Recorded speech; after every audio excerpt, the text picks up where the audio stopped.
राम नाम की लूट है, लूट सके तो लूट। नमस्कार, मैं हूं आपका दोस्त विजय विद्रोही। विजय फैक्टर कार्यक्रम में आप सबका स्वागत है। कुल मिलाकर हम क्यों कह रहे हैं राम नाम की लूट है, लूट सके तो लूट? क्योंकि आम आदमी पार्टी का घोषणा पत्र, कांग्रेस का घोषणा पत्र की कुछ घोषणाएं और बीजेपी के संकल्प पत्र का भाग एक बड़ा इंटरेस्टिंग है। हर कोई लुटाने के लिए तैयार बैठा है। हर कोई रेवड़ी राजनीति की आलोचना करते हुए रेवड़ियां जितनी बड़ी संख्या में बांट सके वो बांटने पर लगा हुआ है। अभी तक जो तीनों की कॉमन बातें सामने आई हैं अभी तक की, उसका अगर हम जायजा लें तो महिलाओं को आम आदमी पार्टी चुनाव जीतने पर 2100 रुपये देगी, कांग्रेस 2500 रुपये देगी, बीजेपी ने आज कहा कि वो भी 2500 रुपये देंगे। एलपीजी का सिलेंडर आम आदमी पार्टी का दावा है 500 रुपये में दे रही है, कांग्रेस का कहना है 500 रुपये में दिया जाएगा और बीजेपी का कहना है 500 रुपये की सब्सिडी दी जाएगी और होली दिवाली पर एक एक सिलेंडर गरीब लोगों को मुफ्त दिया जाएगा। न्यूट्रिशनल किट्स आम आदमी पार्टी कह रही है कि वो दे ही रहे हैं, कांग्रेस का कहना है वो देंगे, जिसके अंदर वो कह रहे हैं कि 5 किलो चावल या गेहूं होगा, 6 किलो दाल होगी, 1 लीटर तेल होगा और 250 ग्राम चाय पत्ती होगी, 2 किलो चीनी होगी। बीजेपी का कहना है कि उनका जो न्यूट्रिशनल किट होगा उसके अंदर भी ये तमाम चीज़ें शामिल होंगी और साथ ही साथ अटल कैंटीन योजना चलाएगी बीजेपी, 5 रुपये में खाना दिया जाएगा। बीजेपी का आरोप है कि आम आदमी पार्टी ने 100 जगह इस तरह की कैंटीन चलाने का वादा किया था जो शुरू नहीं हुई है। स्वास्थ्य के क्षेत्र में आम आदमी पार्टी मोहल्ला क्लिनिक पर जोर देती रही है। अब कह रही है कि 60 साल से ऊपर के जितने भी लोग हैं, चाहे किसी भी अ, आयु सीमा के हों या किसी भी आय सीमा के हों, उन सबका मुफ्त इलाज किया जाएगा। कांग्रेस कह रही है कि राजस्थान की तर्ज पर चिरंजीवी योजना होगी, 25 लाख रुपए तक का कैशलेस इलाज होगा और जेपी नड्डा का यहां कहना है कि आयुष्मान योजना लागू की जाएगी, जो केजरीवाल सरकार ने रोक रखी है, जिसमें 5 लाख रुपए तक का जो कैशलेस इलाज है और उसके अलावा दिल्ली सरकार अतिरिक्त रूप से 5 लाख रुपए, यानी कुल मिलाकर वो 10 लाख रुपए का हो जाएगा कैशलेस इलाज। ये वादा भाग वन में जेपी नड्डा ने आज किया है।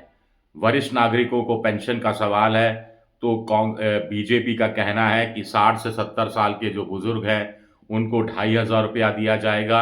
अभी आम आदमी पार्टी 2000 दे रही है। 70 साल के ऊपर के हैं उनको 3000 रुपया बीजेपी देगी, ये वादा बीजेपी ने किया है, जो केजरीवाल सरकार जेपी नड्डा के अनुसार 2500 रुपये दे रही है।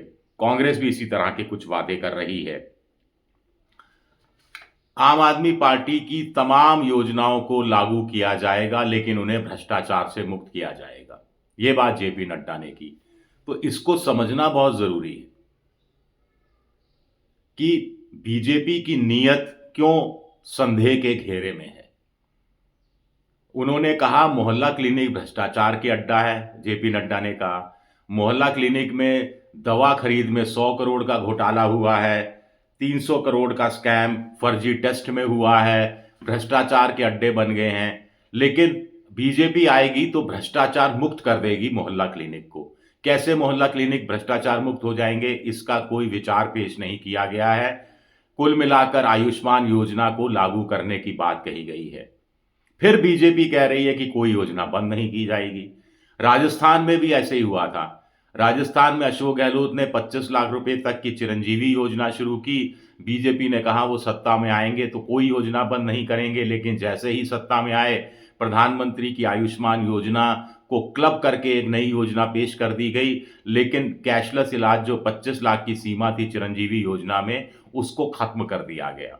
एक तरह से चिरंजीवी योजना हाशिए पर डाल दी गई थी।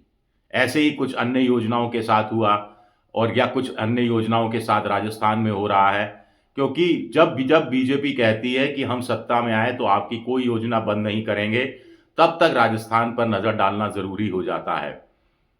अंग्रेजी माध्यम के सरकारी स्कूल, बंद नहीं किए जाएंगे, बीजेपी ने तब कहा था, प्रधानमंत्री खुद वादा करके गए थे और अब उनकी समीक्षा हो रही है। अगर आपको बंद नहीं करना तो समीक्षा की क्या ज़रूरत है? या उसमें अगर सुधार करना है तो आप कोई एक कमेटी बैठा सकते हैं उस बहाने। इसी तरह कुछ अन्य योजनाएँ भी हैं जिनका यही कबाड़ा हुआ है। जेपी नड्डा ने कहा कि महिला वंदन कार्यक्रम के तहत 21,000 रुपए प्रति गर्भवती महिला को दिया जाएगा। ये घोषणा उनकी तरफ से की गई है और 8वां वेतन आयोग लागू होगा, इस बात की घोषणा भी उन्होंने जेपी नड्डा ने इसकी सराहना की। इसकी सराहना इसलिए की क्योंकि उनको बताना था कि दिल्ली में करीब 4 लाख सरकारी कर्मचारी बसते हैं, उनके करीब 12 से 15 लाख के आसपास वोट हो जाते हैं, पेंशनधारी भी हैं, करीब 7-8 विधानसभा सीटों पर उनका प्रभाव है, तो वहाँ तक अपनी बात पहुँचे, ये कहने की कोशिश कर रहे थे जेपी नड्डा। अब इन योजनाओं से कितना सरकारी खजाने पर भार पड़ेगा, इसकी समीक्षा ना आम आदमी पार्टी कर रही है, ना कांग्रेस कर रही है और ना ही बीजेपी कर रही है। इसका कोई हिसाब-किताब नहीं बताया गया है। कुल मिलाकर ऐसा लगता है जैसे उन्होंने एक और बात कही कि मुफ्त में यात्रा का नियम बना दिया डीटीसी बसों में, लेकिन बसों की संख्या नहीं बढ़ाई गई, तो बीजेपी आएगी तो बसों की संख्या बढ़ा देगी। ये बात जेपी नड्डा की तरफ से कही गई। जितना समय जेपी नड्डा ने अपनी उपलब्धियां गिनाने में और अपने संकल्प पत्र की बातों को सामने रखने में व्यय किया, उतना ही वक्त उन्होंने आपदा यानी आम आदमी पार्टी का नया नामकरण किया है जो बीजेपी ने, उनकी आलोचना में उनकी हर योजना को विफल बताया है और फिर ये कहा है कि हर योजना लागू की जाएगी। हर योजना को अगर आप विफल बना रहे हैं तो लागू कैसे की जाएगी? ये भी अपने आप में एक बड़ा सवाल उठता है। ख़ैर अभी तो पहली किश्त आई है, अभी तो 2 किश्तें आनी बाकी हैं। लेकिन अभी तक जितने वादे दो तीनों तरफ से हुए हैं, उसमें सबसे बड़ा वादा तो कांग्रेस का है, जो सचिन पायलट की तरफ से किया गया था कि कांग्रेस सत्ता में आई तो पहले साल बेरोज़गारों को ₹8,500 प्रति माह देगी।